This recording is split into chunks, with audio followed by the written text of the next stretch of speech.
السلام عليكم ورحمة الله وبركاته. ازيكم حبايبي؟ عاملين ايه؟ صباح يوم جديد عليكم.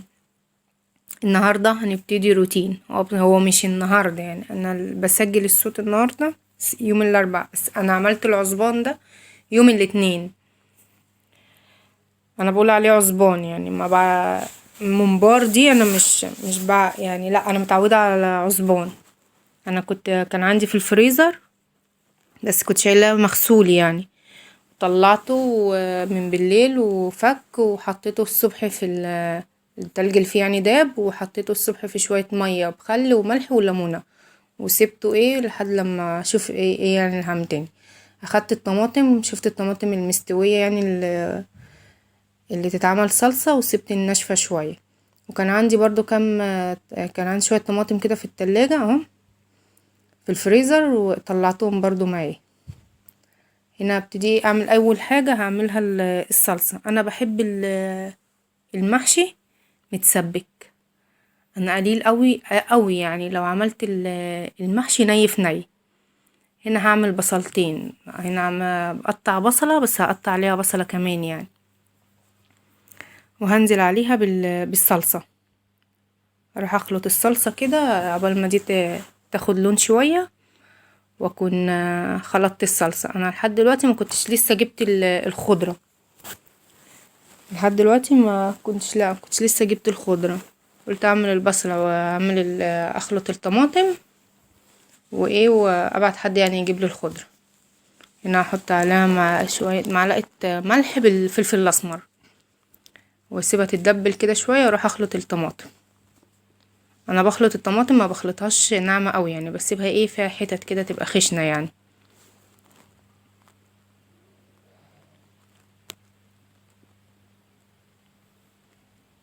اهي كانت اخدت لون.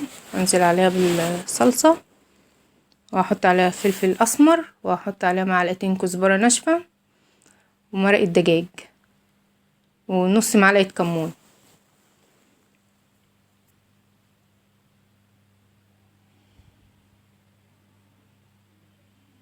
واسيبها بقى تتسبك كده واشوف اعمل حاجة تانية يعني.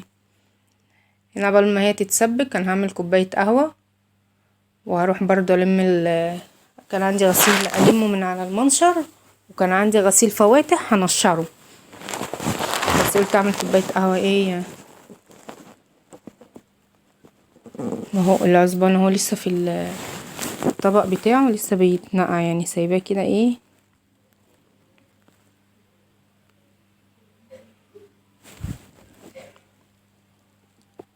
والحاجة لما بتتعمل بدري بتبقى احسن يعني، ما تدربكي نفسك وتبقي مش عارفة تعملي ده ولا ده ولا ده. لا انا بحب اعمل الحاجة بتاعتي بدري، اخلصها بدري بدري. هو كده كده هيتحشى ويتسلق، ونبقى على الغدا ابقى احمره، بس ابقى خلصته يعني.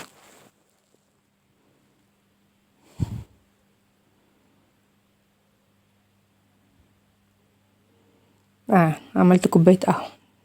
ايه رأيكم؟ اتفضلوا معايا.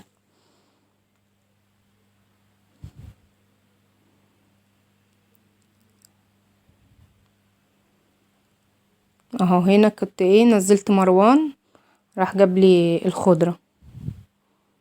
هنقعها، اغسلها وانقعها، واروح الم الغسيل وانشر. تكون اخدت فترة يعني بالمية، وبحط عليها شوية خل برضو، واصفيها. بعد ما اعملها اصفيها، وابتدي بقى نسمي الله كده ونعمل اللي ورانا. طبعا ما في الغسيل ما بيخلص، عامل زي المواعين بالظبط يعني. تشيلي غسيل وتحطي غسيل، تشيلي غسيل وتحطي غسيل. يلا الحمد لله، ربنا يديكم الصحة كده، وتخدموا نفسكم بنفسيكم كده، وتشوفوا ولادكم. هم يعني انتي اللي تخدمي نفسك وتخدمي ولادك. ربنا يديكم الصحة يا رب. وهنا كانت الناحية التانية عندي مفرش برضو كنت غسلاه. وهنا كنت غسلت الخضرة وصفيتها وقطعها. طبعا انا بصراحة ما كنتش عارفة اقطع الخضرة على بلانش، رحت اخدتها على الصينية كده.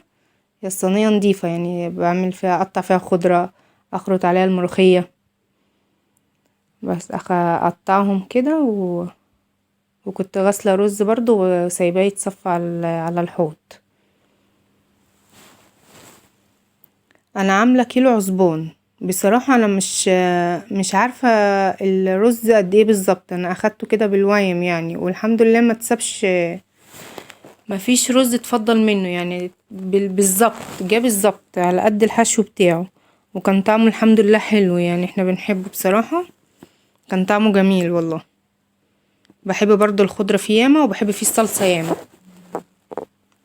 يعني انا كنت حطيت الصلصه على الخضره وانزل عليهم بالرز. وهنا انا كنت مقطعه العصبان، احط بس على الخلطه فلفل اسمر،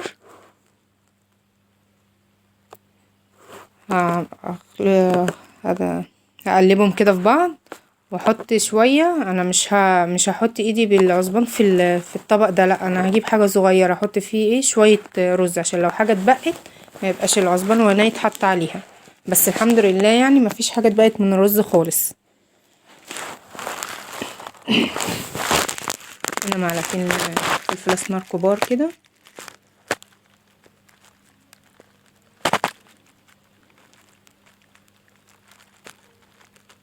وهبتدي احشي، اسمي الله كده واحشي. يعني كنت غسلاه وصفيته. انا هحط شويه ملح، فلفل اسمر، وبصلايه وطماطمايه.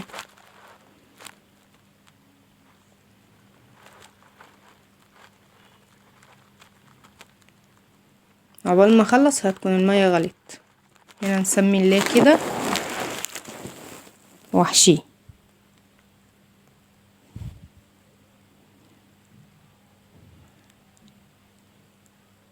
انا هنا بحشيه، ما بخلوش، ما بملهوش رز عشان ما يفرقعش في الحله، وما فرقعش والله، ما فرقع ولا واحد يعني. بص انا هحشيه كده وافرده كده بايدي، ببططه كده بايدي، ما بخلوش. بص اهي كده، ثواني بس، هنزل كده الرز افرده فيها خالص،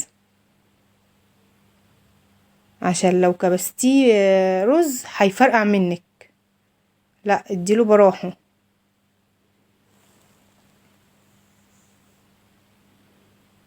انضفه بس كده من بره من الرز عشان ما فيش حاجه تقف في الحله، وبططته كده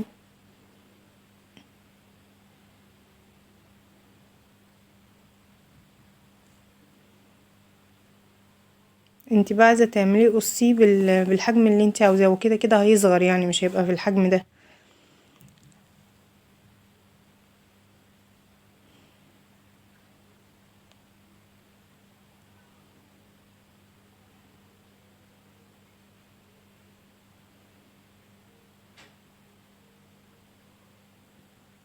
يا ريت حبيبي متنسونيش في اللايك والاشتراك في القناه، ويا رب الفيديو يعجبكم ويكون خفيف عليكم كده باذن الله.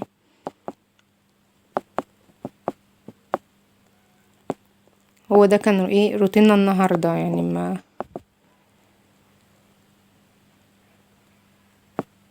اهو كده ببططه كده، مش بملاه يعني.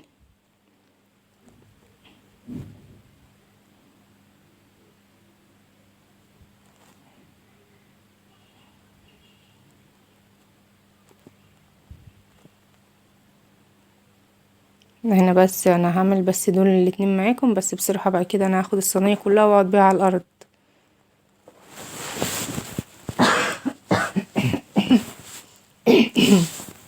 عفوا. هنا كانت الميه غلت، هنزل عليهم، احط كله يعني في الحله.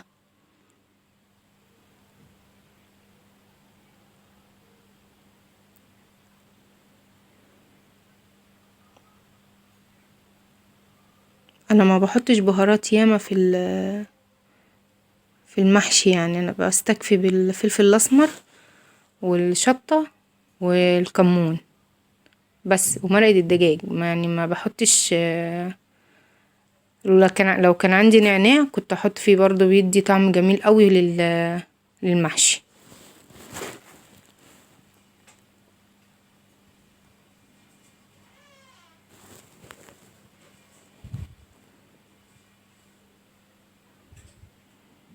والحلة دي هتاخد الكيلو كله يعني.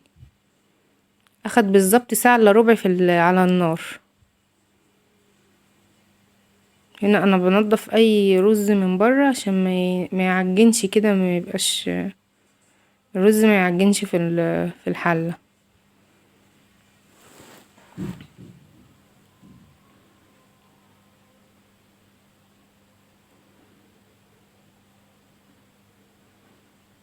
هنا وكان في كمان كام واحدة في المصفى،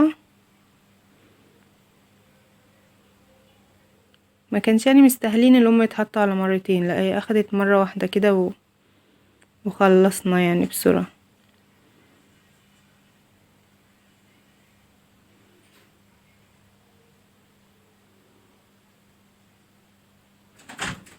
احنا عندنا في اسكندرية بيقولوا عليه عزبان، هنا في القاهرة بيقولوا عليه ممبار. انهي اسم احلى بقى؟ انتوا قولولي في الكومنتات، عزبان ولا ممبار؟ انا ما بعرفش اقول ممبار. حلو، لو انا واخده على العزبان، حتى لما بروح اشتري من عند الراجل عارف ان انا بقول له انا عاوزه عزبان، عارف يعني ايه، فاهم انا عاوزه ايه بالظبط. هنا كانت اتجمعت شويه مواعين، اغسلهم ايه اول باول كده بدل ما تتكون، ما تبقى استحاله الحوض مليان. لو سبتهم بعد الغدا هيبقى المنظر مش لطيف خالص. هنا اخلص الحاجه ورا بعض كده، اي يعني ولا على المحشي على النار، انا اخلص المواعين. بس جه على الغدا بقى ما كانش فيه غير الحله اللي انا حمرت فيها والصينيه اللي انا طلعت فيها والطبق اللي اكلنا فيه بس. اهي نخلص حاجتنا بدري بدري والله، واليوم بيبقى معانا طويل الحمد لله. لازم اخلص اي حاجه ورايا قبل يعني على المغرب كده او العشاء نكون متغدين ومخلصه كل اللي ورايا، مواعين واي حاجه، لان انا بقعد بقى اذاكر لولادي بقى من بعد الغدا.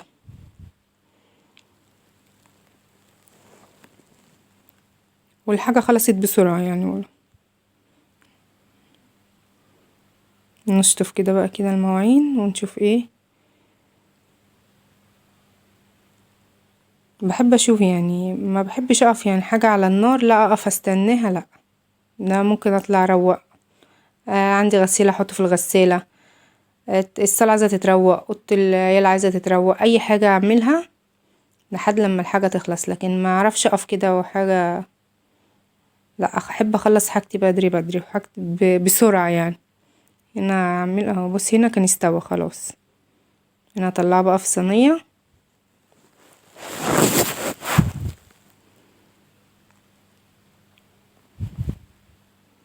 واحمر على قد ايه اللي هياكل يعني، اللي هياكل كده احمر على قده يعني، عشان هو يعني مستحب ان هو يتاكل سخن يعني. انا حطيت الزيت على النار